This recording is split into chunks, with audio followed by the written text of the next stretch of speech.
Welcome to the Women in AI Research podcast. I'm Ekaterina, and today I'm joined by my co-host Malika, as usual. And today's episode is all about LLM hallucinations, factuality benchmarks, data transparency, and responsible AI. With our guest, we will dive into what LLM hallucinations really mean and whether mitigating hallucinations might constrain LLM creativity, how to push the boundaries of factuality benchmark design, what are the nuances and types of hallucinations, how retrieval augmented generation affect hallucinations, and what it means for responsible AI. Also, we'll speak about cutting edge work on model memorization, probing training data imprint, and tools for machine unlearning and data transparency. And of course, we will speak about some personal experiences, challenges, and inspiring moments of our brilliant guest.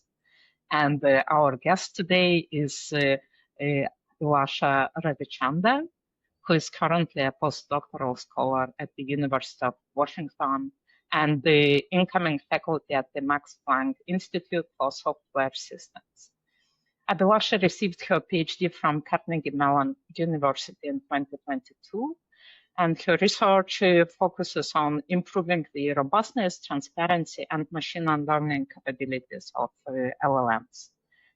She has made major contributions in the evaluation of LLM hallucinations with the factuality benchmarks like wild hallucinations and the halogene. And her work on training data imprint and model memorization has reshaped how we think about data transparency and machine learning.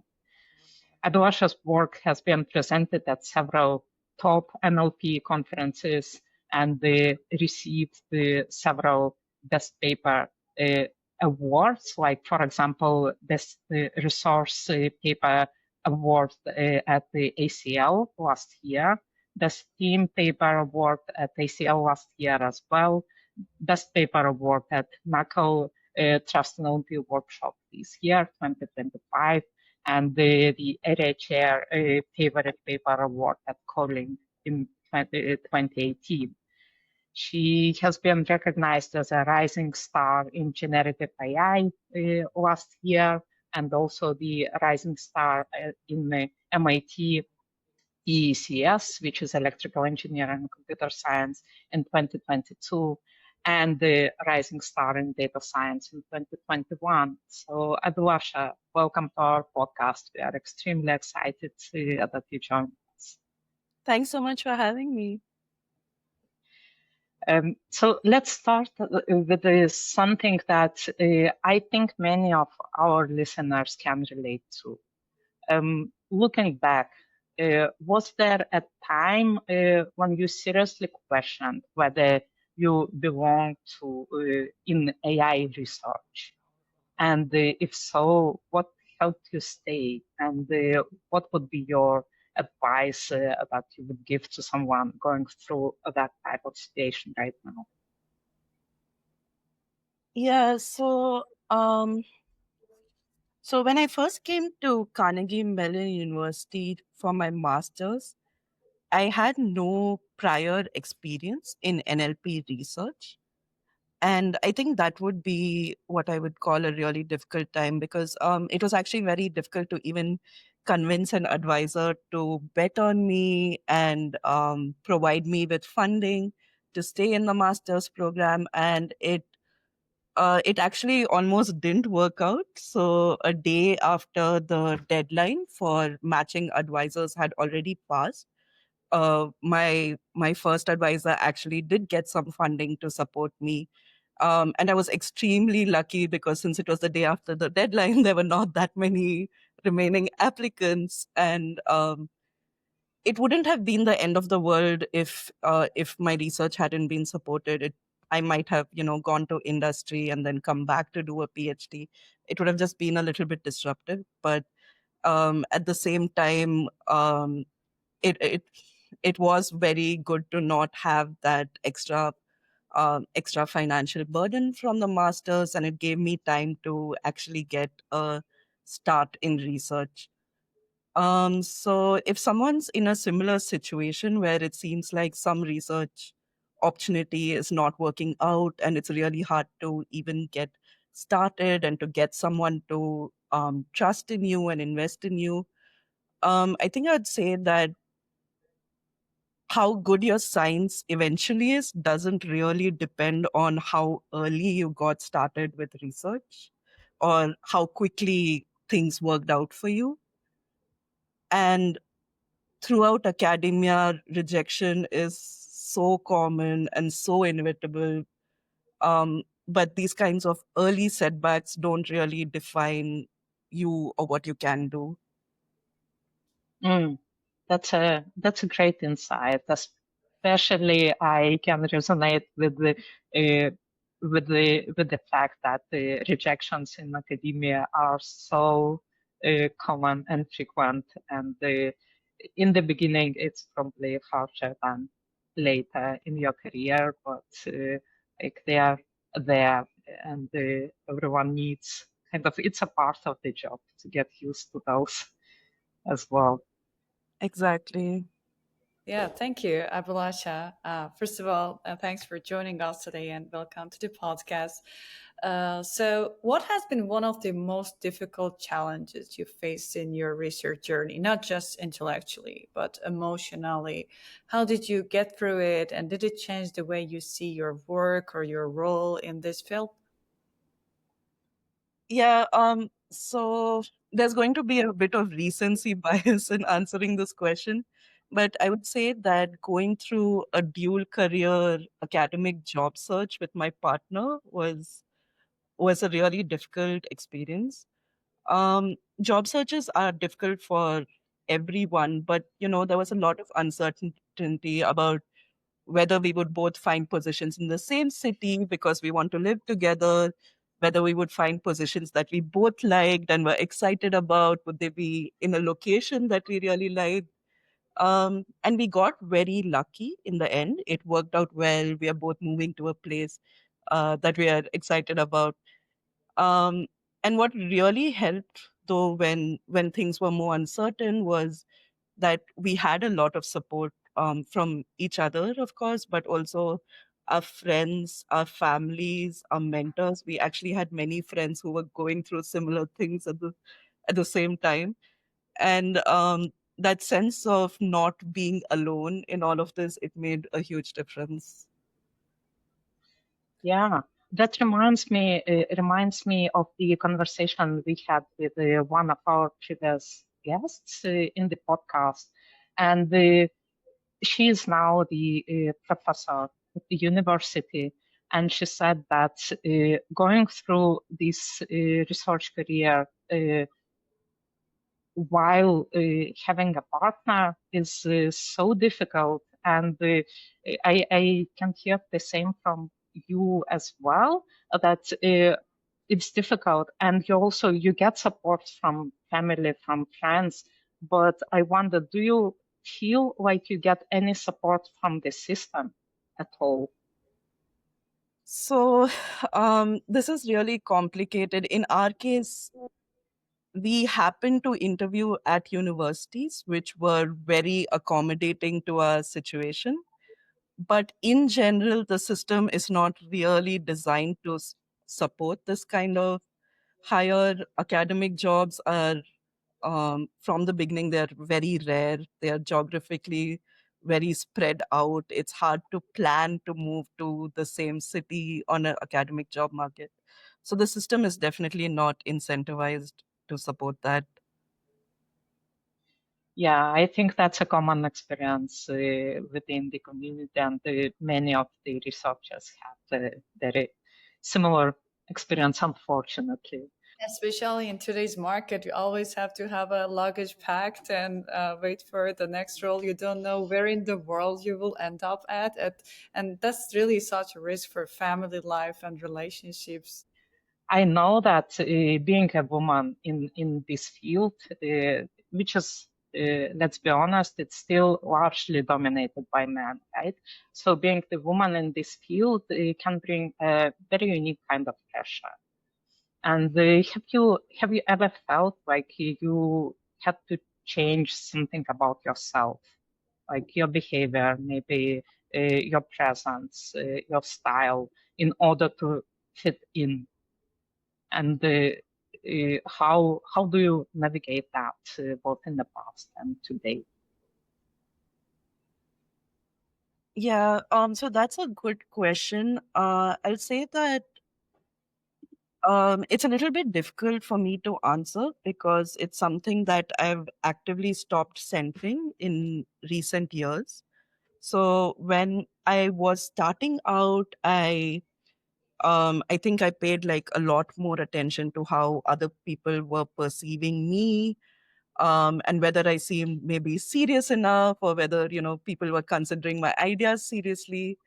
Um, so, for example, I think I definitely grew up um, socialized to be very agreeable and to not voice disagreement. So I was always like kind of monitoring the room to see if I was being very assertive. And it took me a really long time to learn that I could be assertive. I could also be kind, but I could definitely voice my opinions because I am, in truth, a very opinionated person. So it was good to learn that. But now I find that this kind of self monitoring is actually uh, counterproductive to how I want to grow. So I try to spend my time on things that are more meaningful to me, such as my research, my collaborations, my friendships, relationships, community, all of that. O- What was the main reason why, in your opinion, why this shift happened to you? Was it the change of culture, maybe the change of environment that you are in, or something, some internal maybe reflections or something like that? Yeah, I think when I first came, I was very new to everything. So I was kind of gauging, very, very conscious about these things. So, for example, when I moved to the research community, it was also the first time, I had come out of India for my studies. I was in this whole new American environment and trying to adapt to multiple different things at the same time. So maybe that's why I was extra aware of how I was being perceived and coming across. But over time, as my confidence grew, as I realized more things about how things worked, I could also feel much more comfortable being myself and really finding what was important to me and what wasn't important to me. Cool. And beyond gender, many of us carry other identities or experiences that can make us feel different from the standard AI researcher, whether that's related to ethnicity, age, accents, socioeconomic background, or anything else. Have there been ever parts of your identity that made you feel othered in the AI space? And how have those parts of you like shaped your journey, either as challenges or a source of strength? Yeah. I am Indian and I am South Indian, and these intersecting identities do make me visibly different in many of the environments I'm in. But I should note that as far as gender goes, I did have uh, a lot of privilege in one way, which is that in both grad school and in my postdoc, I was in environments where there were really many excellent non-cis male researchers, both amongst the students and amongst the faculty. Um, and I think that really helped me. And I think how all of this affects my perspective is that I do try to pay attention to, whose voices are missing or who is not being centered in our field. And this really affects, the kind of service I want to do and the impact I want to have. But I don't overly focus on how people are, um, yeah, how I appear to people just because I don't find that sustainable for my growth. I think that's a very strong position. Like people's impressions can change a lot very often, and we do not control them at all most of the time, or like we do not have a lot of control on that most of the time. So it makes sense to worry a little bit less probably about that and focus Yeah, on more and important things. I think like by investing in building a better community, maybe some of these problems do get mitigated to some extent. So it feels Mhm. really good to turn that service externally and try to help the community get to how we want it to look like. I do really find that thinking more about things that really matter to you makes it easier to take so much more joy and express more creativity in research, if that makes sense, because time is such a finite resource. True. Yeah, exactly. So now is the time to dive into your research. Abhilasha, so could you articulate what constitutes an LLM hallucination in your research context? Yeah, sure. I think the most one common definition of what is a hallucination is when a model generates a fact that's not supported by some established knowledge source, or which is not supported by the input context that the user provided. In more maybe layman terms, it's when models make things up. Mhm. And why this phenomenon remains such a significant obstacle to the reliable and safe deployment of LLMs in real world applications? Right. So there are likely multiple different reasons why we are still seeing hallucinations, even with frontier models. And these could be anything up to, training procedure limitations, or um, possibly how we have all these different stages of training models, and some of them might be encouraging more hallucinations than others. We're just at the start of figuring out or even trying to map the space of where these hallucinations are coming from. But it's also really important to do now because generative AI models are being widely deployed in all of these high stake settings. And people are using models already as this interface to access the information in the world. So, because of all of these kinds of high risk settings where models are being used, we really need to figure out how to systematically understand and mitigate this behavior. Right. If I try to dive a little bit deeper into that definition of hallucination, if you don't mind. Yeah. So you said it's when some established knowledge is compromised somehow by the generation of the LLM. Um, what do you mean by established knowledge?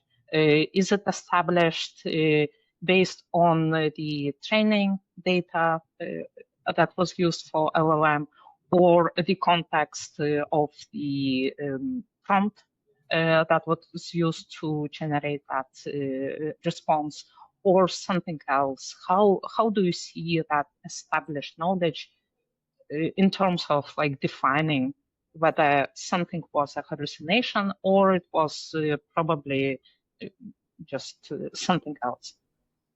Yeah. Um, so there are many different ways we operationalize this. So each practitioner defines what kind of knowledge source they consider reliable, and this is going to vary by how we are using the model. So, for example, if it's some very factual question about very popular entities, maybe a practitioner says that, okay, Wikipedia is going to be my source of truth, and anything that's not in Wikipedia, I'm not going to consider as verified. But if it's another task where, say, you want to summarize a piece of text, there a hallucination is anything that doesn't come in that piece of text, irrespective of whether it agrees or doesn't agree with some other knowledge source. So, what is your source of truth and what you consider hallucination really depends on how you specify where you're verifying that truth from and how you're going to do that verification. In your opinion, in the existing research that is focusing on LLM hallucinations, is there a consensus about the definition of what the LLM hallucination means? So there is no consensus, and academic papers do consider many different things as hallucinations. For example, one of the most contentious are these kinds of inconsistencies. So if the model produces a wrong answer to a factual question, is that considered a hallucination? Or did the model just get it wrong? And there are papers that do consider this as hallucination. There are papers that don't consider this as hallucination. um, my personal opinion is that these kinds of inconsistencies should not be considered as hallucination, just because then the definition of hallucination is almost too broad to be useful. So for me, it's useful thinking about how we even started talking about hallucinations, right? Um, which was mostly in the summarization context, when models were producing things that were not in the input summary, and we said, oh, these new extra things are hallucination. So I think it makes sense to even amend this widely accepted definition to include that it's new information that the model generated that was not asked for in the prompt. Hmm. Interesting. Yeah, and then given that definition, and if we are within the scope of your research context, what would you say about the relation between the concept of LLM hallucination and the LLM creativity? Uh, would you say that controlling for hallucination reduces the ability of models to extrapolate? Yeah, this is a good question, and it's also one of the most commonly discussed questions among people who are thinking about hallucination, because there is this feeling that, oh, if we reduce the extent to which our models extrapolate, which is often what we think happens with LLM hallucinations, that also means they won't extrapolate in scenarios which we think where it's useful, like creative writing. Um, my personal opinion in this is that we don't need to think of models as being these very monolithic systems. So I think what we really want is models that are factual and stay aligned with their training data in scenarios which require it, are creative and can extrapolate widely in scenarios which require that. And there will be scenarios that require like some kind of interplay between the two. And we really want models that can quickly adapt to both of these types of behaviors. Interesting and very flexible approach. Yeah, very interesting. So your work has introduced factuality benchmarks like wild hallucinations and halogen. Could you elaborate on what distinguishes these factuality benchmarks from prior approaches, particularly in how they aim to capture the diversity of real world knowledge and use cases for LLMs moving beyond traditional evaluation methods? Yeah, sure. So, as you know, there have been many prior data sets for capturing hallucination, but they typically only feature one kind of prompt or task. And it's difficult to get a more complete picture of what model hallucinations are actually like, and hallucinations that come up when people use these models for real. So the reason for this is that verifying factuality is really hard. So to know whether a claim is true, like I mentioned earlier, you need a knowledge source that you consider reliable and a way of comparing against that knowledge source. But because doing this is so difficult, there's been a focus on these kind of single domain, narrow tasks where verification is possible. So we built two benchmarks to address this: wild hallucinations and halogen. Wild hallucinations still focuses on one task, which is describing entities. But the difference is that the entities are not cherry picked. They are kind of mined from chat logs between real users and large language models. And thus, we think they're more representative of the kinds of things that users actually ask about. And this can include some very obscure things. In Halogen, we take a broader view. So we actually, Halogen spans 9 different tasks instead of one task. And this ranges from code generation to attributing scientific references. And so what we did was we actually built 9 different verification pipelines for each of those tasks. And this can be used to now measure hallucination with high precision in diverse domains. Right, right. That's very interesting, and like how you specified that in wild hallucinations, for example, you um, define that established source of knowledge, right?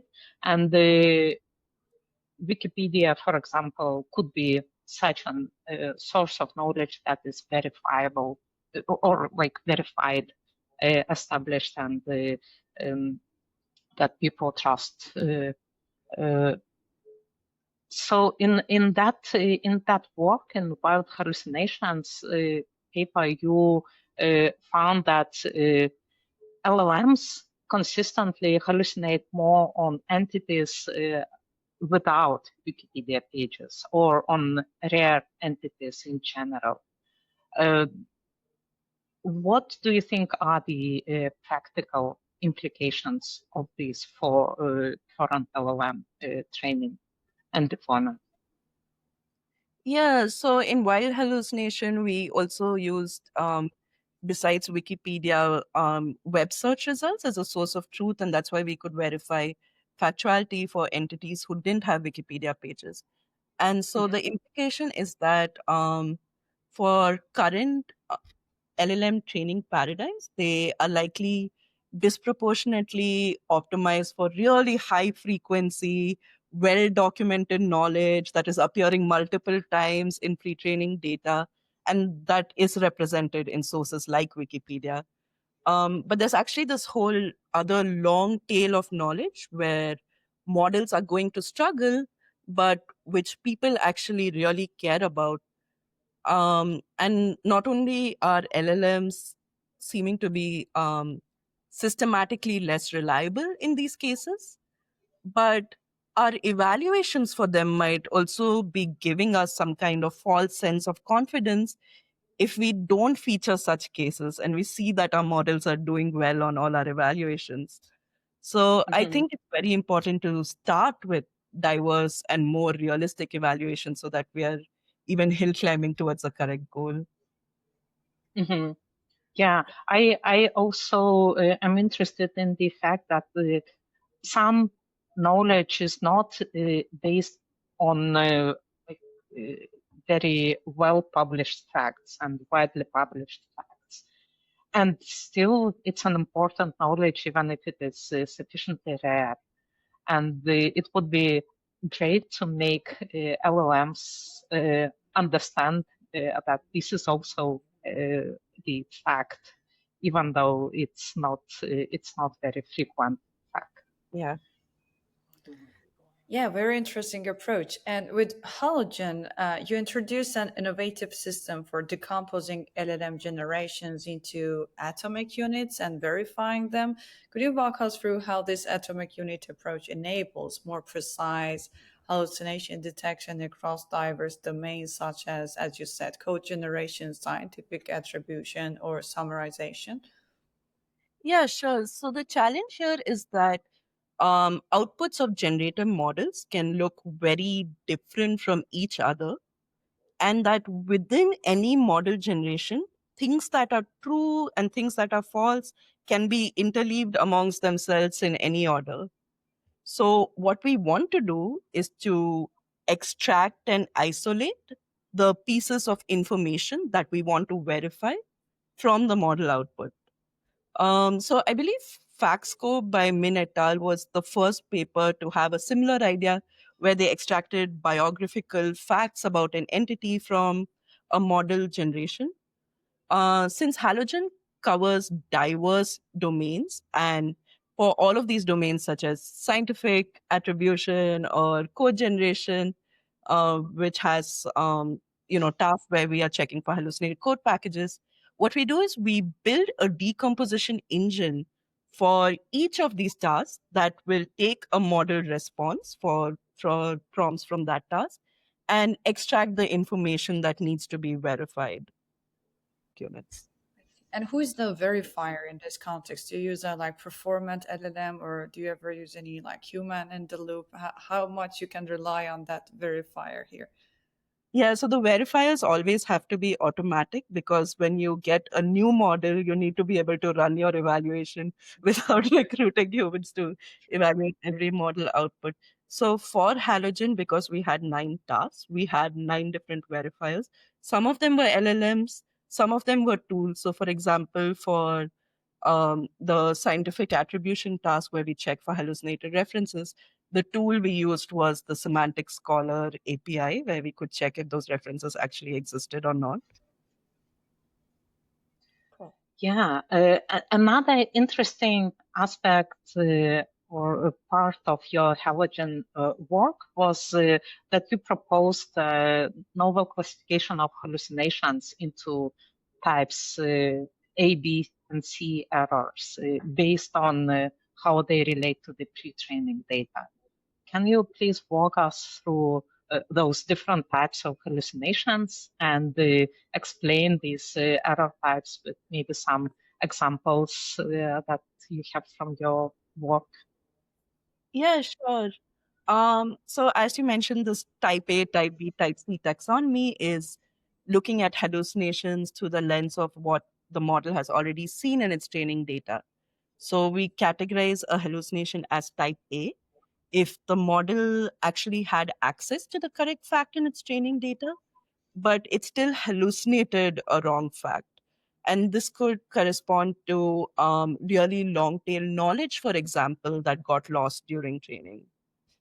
We categorize hallucinations as type B if the model appeared to hallucinate, but the incorrect fact was actually in its training data, or it took something in its training data out of context and it looks to us, it appears as a hallucination. So, for example, in our paper, we found that a lot of the hallucinated code packages were actually directly from the model's training data. And we categorize hallucination as type C if neither a correct or an incorrect fact was in the training data and the model hallucinated. And so a lot of people talk about hallucinations as overgeneralization or over extrapolation because the model didn't have knowledge about something. That's why it hallucinated. And this really corresponds to this type C category that we created. Um, yeah. So, how do you check whether some piece of information is within the pre-training data when you do not have access to the pre-training data of a model? Yeah, good question. So we did this for open models or um, models where we made some assumption about the training data. For example, for the Llama models, we searched in C4 because the first version of Llama did have C4 in its training data. And we also built a tool in a previous paper called What's in My Big Data that would actually index the data of these open models. And it made it really fast to search for these kinds of facts in the training data. What's in my big data was a great tool.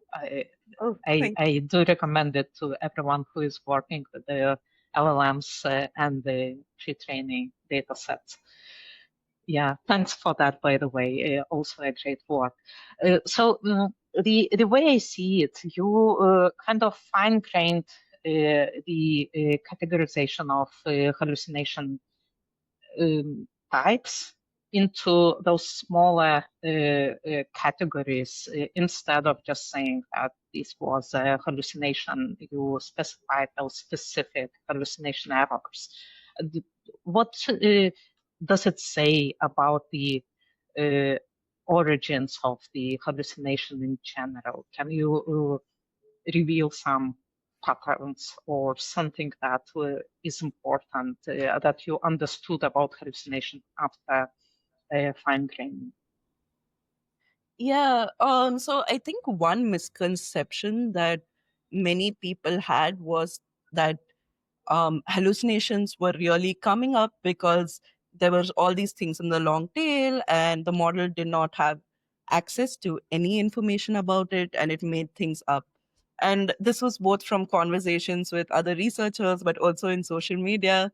I think this was the prevailing assumption maybe about how these hallucinations were coming up.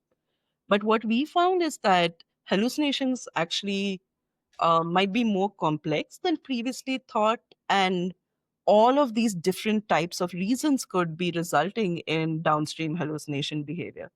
And another implication is that though many hallucination mitigation methods have now been proposed, it's really unclear if they are actually addressing all these different types of hallucination errors. Hmm, that's a good that's a good thought when you think about mitigation, right? Yeah, that's very interesting. Despite the advancements in retrieval augmented generation, so called RAG, your findings across multiple sources indicate that RAG models only slightly reduce hallucinations and do not eliminate them.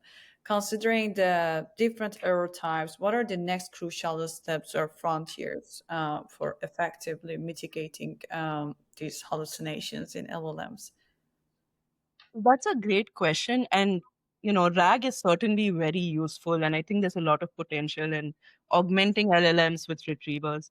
But they're not a complete solution. So, for example, if you consider a categorization, RAG is likely going to help with type A errors where the model had access to the correct fact, and retrievers can support surfacing that fact during inference. Um, but I think that it's unlikely to help with type B errors where the retriever might just retrieve an incorrect fact, or type C errors where there is nothing for the retriever to retrieve. So I think for really addressing hallucination, we need to develop a more systematic understanding of how our models work instead of making ad hoc decisions when training models, because we're probably going to need interventions at different stages of model training and inference if we want to really mitigate them. So, for example, I do think retrieval has a lot of potential in helping us address type A errors. But for type C, maybe what we need is to invest in better uncertainty quantification methods so that the model can say, I don't know, instead of trying to extrapolate wrongly. And maybe type B needs to actually be addressed either through better data curation or new kinds of training approaches. Right. And can you give a little bit of intuition on what is the distribution across these three different types of errors uh, based Yeah. on what you saw in your research? So um, I'm not going to make a blanket statement here just because we don't still know the actual distribution. But what I can say is that it varies a lot by domain. So in some domains, we found, say, type B errors were the dominant type of errors. And in some other domains, it was type A. So I'm not sure if thinking of a universal distribution might be the right question to ask. Maybe it is, but I suspect that it's more domain and use case specific. And do you ever think that we can mitigate hallucinations completely on these sort of LLMs? Because we're all the time playing on the same field using the same model architecture, like autoregressive transformers in a completely probabilistic world. So, do you think if that might routine the architecture design itself, or that's maybe in the way that we're training the models, or we should really think of a shift in the architecture design substantially? This is such an interesting question, and it actually touches, I think, on both scientific things but also social factors. So one of the factors I think is that nowadays, training a large language model is such a huge investment that it's very difficult to do something substantially different than what has worked in the past, just because you're going to make this huge bet, and it's better to or maybe safer to make a bet with what you know works. um, so I think there are ways that it could happen. One is that we keep making how we build large language models more efficient, more principled, and then we can actually try to explore larger spaces of what might be potential solutions. If we do that, then will we ever mitigate hallucination? I don't know, but I think we can improve a lot from where our frontier models are at today.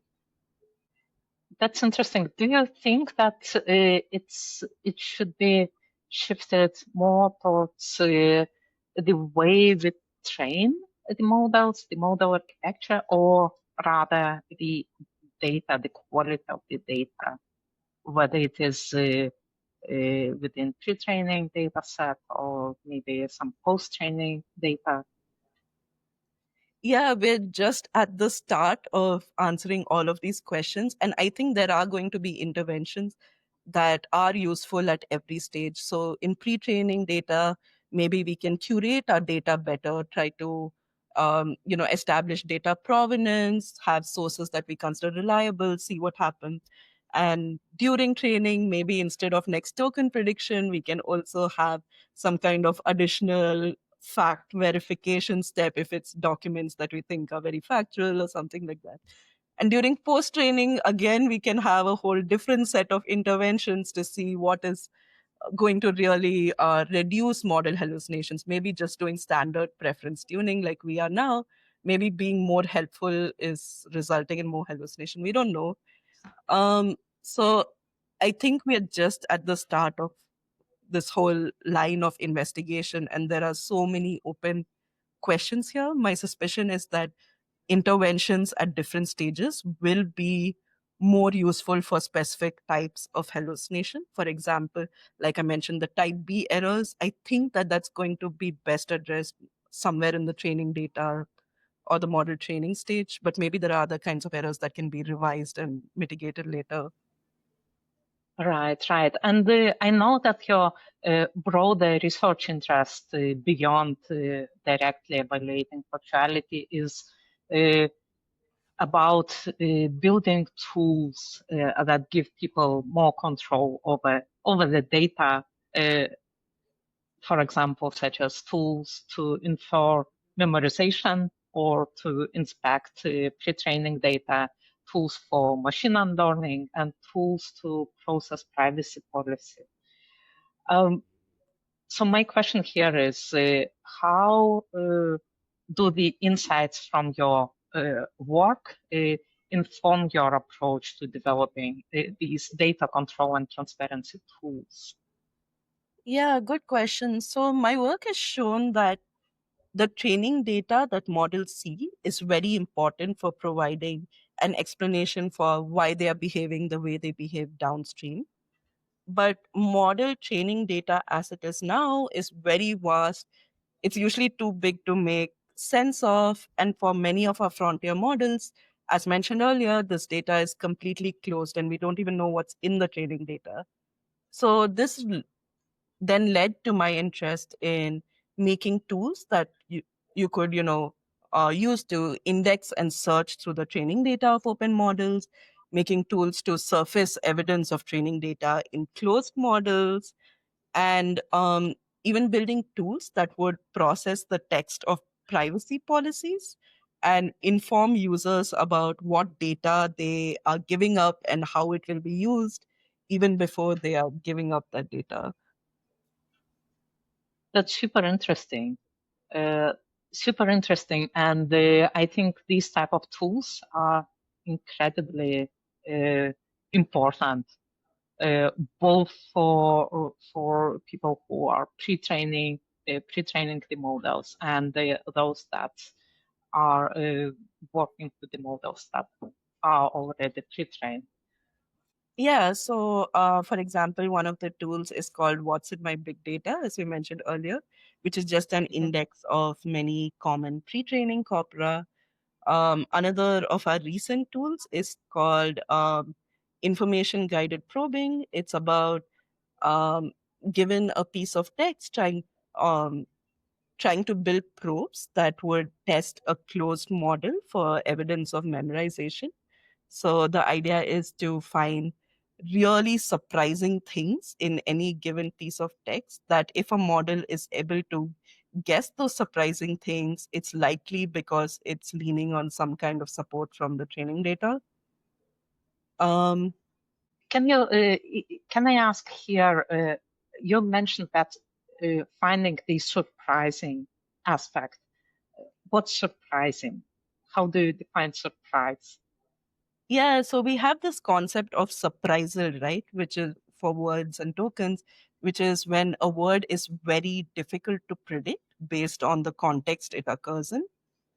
And this is yeah, it's basically you can have different kinds of measures to see whether something is surprising or not. You could use the likelihood of the word in context, or you could use maybe how many other words are more likely than the word that actually occurred there. You could use many different ways to quantify how unusual this word is in the place it occurred in, or how unusual this text span is in the place it occurred in. And then what we do in this particular work is that we mask these words out and we ask closed models to guess them. And so if there's not that much evidence to guess the word from the context, how could the model guess them? Hmm. Right.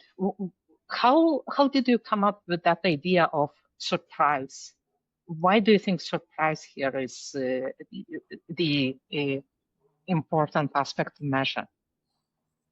The intuition behind that was basically that we were thinking that, oh, if you looked at, say, a social media post and a model could guess the username of the person who wrote the social media post. That kind of thing is really, really difficult to guess if you never saw the social media post in your training data, right? So this is very domain specific, and maybe for each domain, you can try to find some marker like this. But there's actually this more generalized notion of what is surprising and what is difficult to guess. And so that's how we came up with this notion of a surprisal based attack.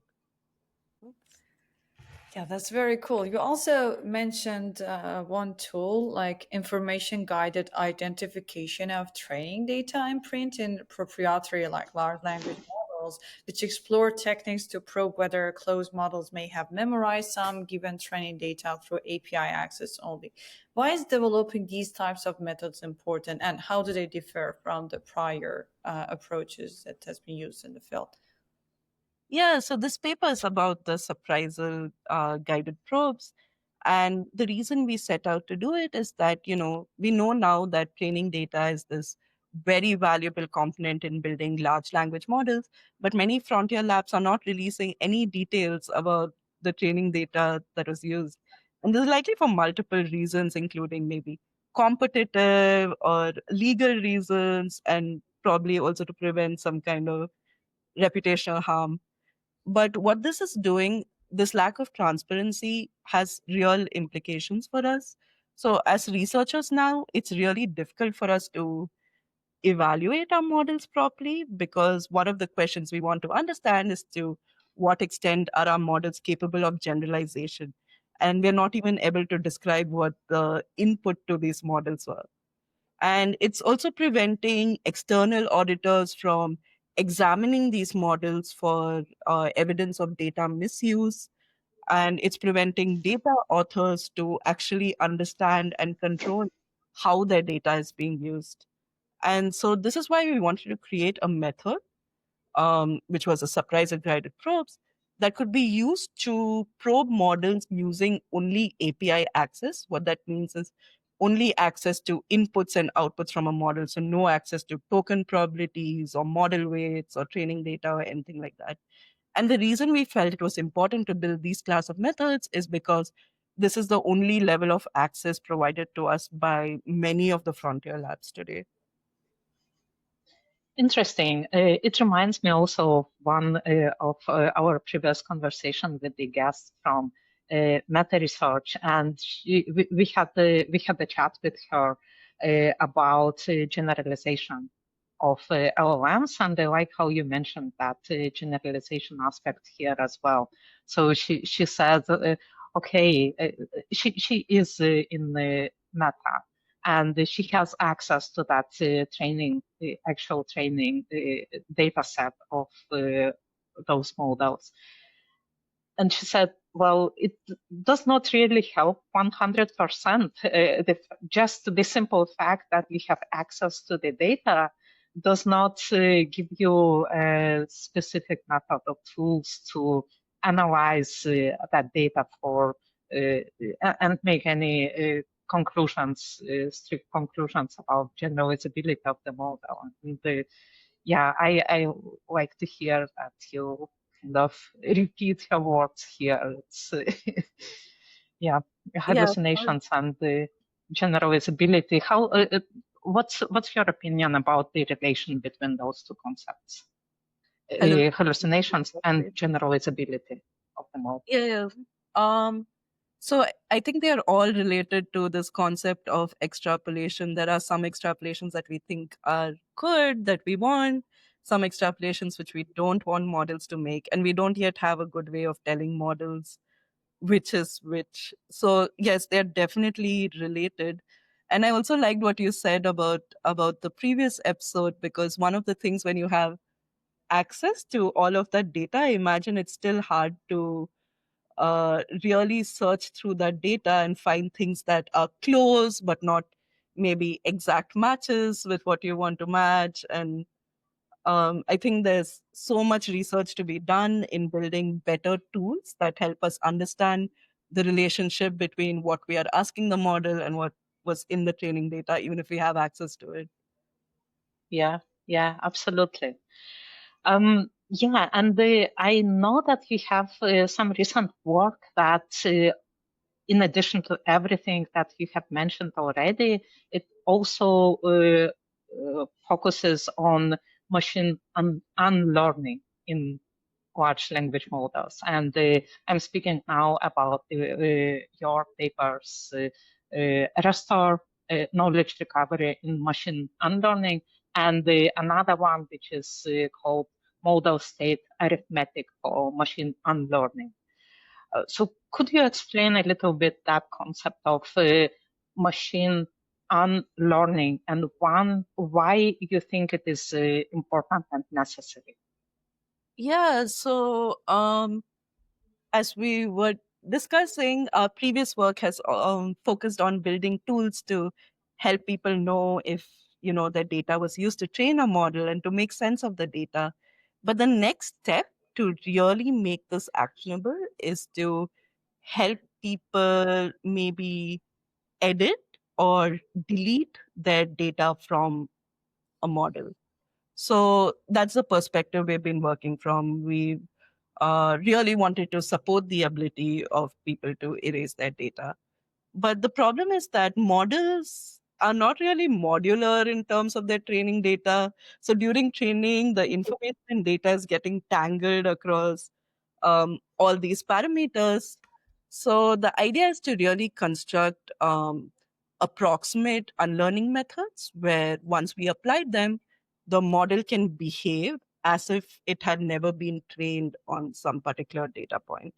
And this is the goal of approximate machine unlearning. So in Restore, we focus on criteria for even evaluating that such a procedure was successful. So we take this very knowledge oriented view of unlearning. That is, when we remove some data point, we check that the model is updated so that it no longer reflects belief that was introduced in those data points. And in model state arithmetic, we try to estimate the effect that any given data point had on a model and reverse it by seeing how the model changed during training and making use of earlier checkpoints. Mhm. What kind of situations you have in mind when you think about uh, unlearning, machine unlearning? Is it that some facts at some point of time become not true, or is it more about the situation that um, even if those facts are still true, uh, you want the machine to unlearn some amount of knowledge just in order to make a better generalization, maybe, or like finding some patterns instead of memorizing everything. Yeah, so this is a great question. So I will say that the machine unlearning community has had multiple different objectives, but all of these methods are called machine unlearning. So I think we can think of them as two different schools. So there is one class that focuses on knowledge unlearning, and a lot of that discourse has focused on, say, removing harmful knowledge from models or removing stale knowledge from models, like you mentioned. Is that the most effective way to update models as things evolve and facts become stale? Not clear, but there is a whole set of work that focuses on knowledge level unlearning. And then there's another set of work that focuses on data level unlearning. And these are actually very related, but in data level unlearning, the goal, rather than removing specific knowledge, is to reverse the effect of specific data points that we think the model saw during training. And this is really where we've been focused. But data points do introduce knowledge sometimes, so that they are more connected than they may seem. That's super interesting. Can you elaborate a little bit on where do you see the most major challenges in this field, in this area of research? In machine learning. Yes. Um, so I think evaluation is still an open challenge, because so the ideal evaluation would be if we could train a model on all the data except some data that we wanted to delete, and then we could compare its behavior to the model we actually have. But this is very computationally impractical. So where the field is now is we've mostly been focusing on fine tuning settings. So we have a model, we fine tune it a bit more, and then we compare these two models. So doing it at pre-training scale would be really interesting, but I don't think we have yet figured out a good way to do it. We also don't have good ways to um, evaluate if two models are functionally the same, because it's never the case after this procedure that you get two models that have the exact same weights or anything like that. So it's really more of a behavioral question, but it's still very much open how we should evaluate. And of course, building a method that can actually successfully erase data points, I think it's been really hard to very efficiently and precisely estimate the effect of a data point on a model at the point a model saw that data during training, if that makes sense. And that's really, really what we need to capture if we are trying to undo the effect of that data point. Okay, so it's not just the data point itself, it's also about when exactly during training that data point was seen And and how it learned from. relates to all the other data points the model saw. So these are all very complicated. So the community hasn't even started addressing those kinds of questions, but that's what's ahead in the future. So, speaking of future, what new or emerging research avenues in LLM factuality, hallucinations, and responsible AI are you most excited to explore, and what impact do you hope to make here? Yeah, so something I'm hoping to work on in the near future is studying and mitigating hallucination in these really high stake expert domains where generative AI is already being deployed, like healthcare applications and law. And this would involve, really collaborating with domain experts to understand what their requirements are and figuring out how we should be adapting our models to these actual real use cases.